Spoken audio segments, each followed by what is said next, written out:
तो स्वागत है आप सभी का आपके अपने यूट्यूब चैनल इंग्लिश शानियत पर। और आज के जैसा कि आप सभी को पता है कि हमारा ये विक्टोरियन एरा का जो इस समय सीरीज चल रहा है, जिसमें हम अल्फ्रेड लॉर्ड टेनिसन को डिस्कस कर रहे हैं। उनकी कुछ पोएम्स को मैंने डिस्कस कर रखा है और आज उन्हीं की एक बहुत ही ज़्यादा फेमस रही, उनकी मास्टरपीस कही जाने वाली एक पोएम है, जो कि एक इलिजी है जिसका नाम है इन मेमोरियम, जो कि उन्होंने अपने फ्रेंड जिसका डेथ हो गया था, जिनका नाम था आर्थर हेनरी हलम, उनके लिए लिखा था। तो इस चीज़ को आज हम अच्छे से जानेंगे, इसके बारे में पूरा डिटेल डिस्कस करेंगे। तो चलिए शुरू करते हैं, लेकिन उससे पहले अगर अभी आप इस चैनल पर नए हैं तो प्लीज़ चैनल को सब्सक्राइब कर दें, वीडियो को लाइक कर दें और बेल आइकन ज़रूर से दबा दें कि आने वाली कोई भी वीडियो की अपडेट आप मिस ना करें। तो चलिए शुरू करते हैं। दोस्तों, इस पोएम को डिस्कशन को शुरू करने से पहले हम जान लेते हैं, या फिर हमें ये जानना ज़रूरी है कि इलिजी होता क्या है आखिर, क्योंकि हमने अभी थोड़ी देर पहले आपको बताया कि ये जो पोएम है ये एक इलिजी है, इन मेमोरियम। ठीक है, तो इलिजी होता क्या है वो हमको जानना बहुत ज़रूरी है, वरना हम क्या ही पढ़ेंगे और क्या ही समझेंगे। तो elegy is a type of poem, या फिर a type of poem in which the poet moans on the death of his near and dear ones. यानी कि जो पोएट है, जो भी पोएम लिखने वाला है, उसके किसी बहुत ही करीबी का जब देहांत हो जाता है, जब किसी की मृत्यु हो जाती है, और उसको याद करते हुए जो भी गीत लिखी जाए, जिसको हम शोक गीत बोलते हैं, उसी को हम इंग्लिश में इलिजी बोलते हैं। कुछ फेमस इलिजीज आपने पढ़े होंगे या आप पढ़ सकते हैं, जैसे कि एडोनेस बाई पी बी शेले, इसको मैंने ही डिस्कस किया है अपनी वीडियोज़ में। और है written in a country churchyard, जो कि थॉमस ग्रे ने लिखा था। लाइसिडस, जो कि जॉन मिल्टन ने लिखा था, एक बहुत ज़्यादा फेमस इलिजी रही है इंग्लिश लिटरेचर की। In Memoriam by Alfred Lord Tennyson, जो कि आज हम पढ़ेंगे।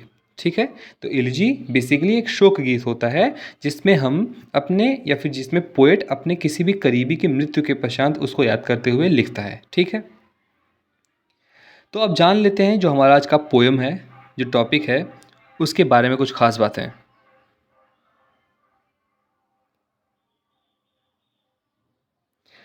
दोस्तों स्टार्ट करते हैं। जो ये इन मेमोरियम है, ठीक है, इन मेमोरियम AHH, ये 1850 में पब्लिश हुआ था।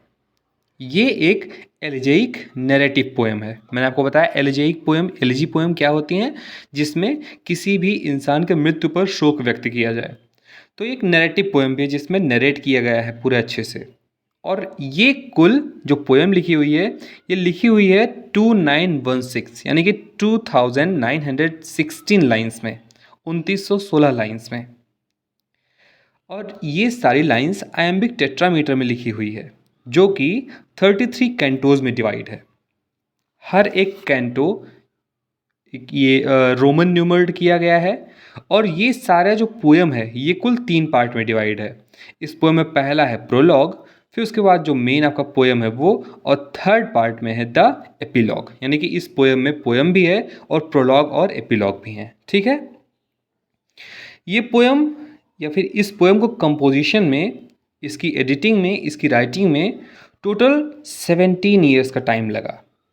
1833 यानी 1833 में आर्थर हेलम की डेथ हो गई थी।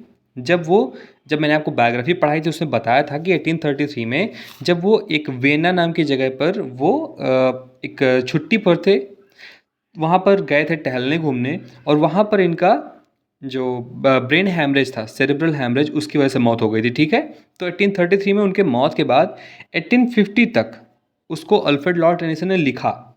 उतना समय लगा, लगभग 17 साल का। और फिर उसको 1850 में ही एनोनिमसली पब्लिश करा दिया। एनोनिमसली मतलब किसी भी नाम के अंडर नहीं, बिना किसी नाम के, केवल एक टाइटल दिया। और वो टाइटल क्या था? वो टाइटल आपके सामने लिखा हुआ है, इन मेमोरियम AHH 1833। ये उसका कंप्लीट टाइटल था। बढ़ते हैं आगे। The poem was written for Alfred's closest friend Arthur Henry Hallam, who died suddenly of cerebral hemorrhage in Vienna in 1833 at the age of 22। ये मैंने अभी आपको बताया। और इस पोएम का एक और टाइटल है दोस्तों, जिसका नाम है the way of the soul. ये इसका ऐसा माना जाता है कि जब स्टार्ट किया था उन्होंने लिखना तो इसी टाइटल के अंडर में लिखा था, लेकिन जब पब्लिश कराया तो उन्होंने उस टाइटल को चेंज करके इन मेमोरियम AHH करा दिया था। ठीक है, ये क्वीन विक्टोरिया, जो उस समय की क्वीन थी विक्टोरिया, उनका फेवरेट पोएम था। क्यों था? क्योंकि कुछ समय यानी कि उसी समय जो इनके प्रिंस थे, क्वीन के प्रिंस थे जिनका नाम था एल्बर्ट, उनका देहांत हो गया था। और उनके देहांत के बाद, उनके मृत्यु के पश्चात जो क्वीन थी वो इस पोएम को जब उन्होंने पढ़ा तो बहुत ज़्यादा इससे जुड़ गई, और उन्होंने लिखा भी, या फिर उन्होंने इस चीज़ को एक्सप्रेस किया। उन्होंने कहा, क्वीन विक्टोरिया ने कहा, what a comfort it had been, यानी कि इसको पढ़ के कितना आराम मिल रहा है, इस पोएम को पढ़ करके इस पोएम में कितना आराम है, कितनी शांति मिल रही है ना।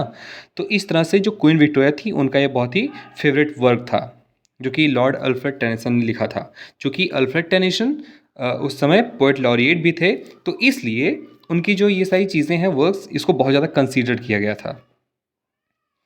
दोस्तों आगे बढ़ते हैं और एक ख़ास बात जान लेते हैं कि ये जो पूरा पोएम है, इसको हम किन किन पार्ट्स में डिवाइड कर सकते हैं, क्योंकि पूरा एक बार में 133 या फिर 131 जितने भी स्टेंजाज उसको पढ़ पाना बहुत ही मुश्किल है। तो सबसे पहले स्टार्ट होता है प्रोलॉग, फिर जो कॉन्टोर शुरू होते हैं वहाँ से उसको हम 1 से 27 जो कॉन्टोर्स हैं उसमें ग्रीफ दिखाया गया है। जो 28 से लेकर के 77 कुल 77 जो कॉन्टोर्स हैं उसमें डाउट और डिस्पेयर की बात की गई है। 78 से 103 यानी कि 78 से 103 जो कॉन्टोर्स हैं उसमें होप राइज हो रहा है, और जो फाइनल अफर्मेशन है वो 104 से 131 तक है। यहाँ पर आप गलती से लिखा हुआ है 1104, लेकिन वो गलत है क्योंकि इतने कॉन्टो हैं ही नहीं। और फिर लास्ट में है एपीलॉग। ठीक है, तो इस तरह से आप डिवाइड कर सकते हैं अगर आपको पूरी पोएम पढ़नी है तो। लेकिन अगर आपको पूरी पोएम नहीं पढ़नी है तो आप बहुत ही ईजिली बस इतना समझ लीजिए कि 131 इसमें कॉन्टोर्स हैं, जिसमें 3 पार्ट में डिवाइड किया गया है। पहला पार्ट है प्रोलॉग, दूसरा पार्ट है पोएम, और तीसरा पार्ट है एपीलॉग। तो दोस्तों बात कर लेते हैं इस पोएम के कुछ इंपॉर्टेंट लाइंस, जो कि आपके हो सकता है किसी भी कॉम्पिटिटिव एग्जाम में दे दिया जाए और पूछ लिया जाए कि ये किस पोएम से लिया गया है ये लाइन। तो लाइन है, पहला पढ़ते हैं stanza. Arise and fly, the reeling fawn, the sensual feast, move upward working out the beast, and let the ape and tiger die. जो अगला हमारा स्टैंजा है ये बहुत ही इंपॉर्टेंट है। Are God and nature then at strife, that nature lends such evil dreams? So careful of the type she seems, so careless of the single life. और जो हमारे लास्ट के 2 पार्ट्स हैं कुछ इस तरह से हैं। This it is, इसको हम लोग it is पढ़ रहे हैं। It is better to have loved and lost than never to have loved at all. बहुत ही फेमस लाइन है दोस्तों, इसको आप जरूर याद रखिएगा क्योंकि ये मैक्सिमम टाइम पूछा जा चुका है। और लास्ट में इनका जो बहुत फेमस स्टेंजा रहा है, बहुत इंपॉर्टेंट है, वो है let knowledge grow from more to more, but more of reverence in us dwell, that mind and soul according well may make one music as before. तो दोस्तों यहाँ पे ख़त्म होती है हमारे आज की ये टॉपिक, हमारी आज की ये वीडियो। आशा करता हूँ इस वीडियो से आपको बहुत ही हेल्प मिलेगा, आपके कॉम्पिटिटिव एग्जाम में बहुत ज़्यादा अच्छे से चीज़ आ जाएगा आपको। तो चलिए चलते हैं, फिर मिलते हैं आपको अगले टॉपिक में किसी नए टॉपिक के साथ, नए वीडियो के साथ। तब तक के लिए अपना ख्याल रखिए। धन्यवाद।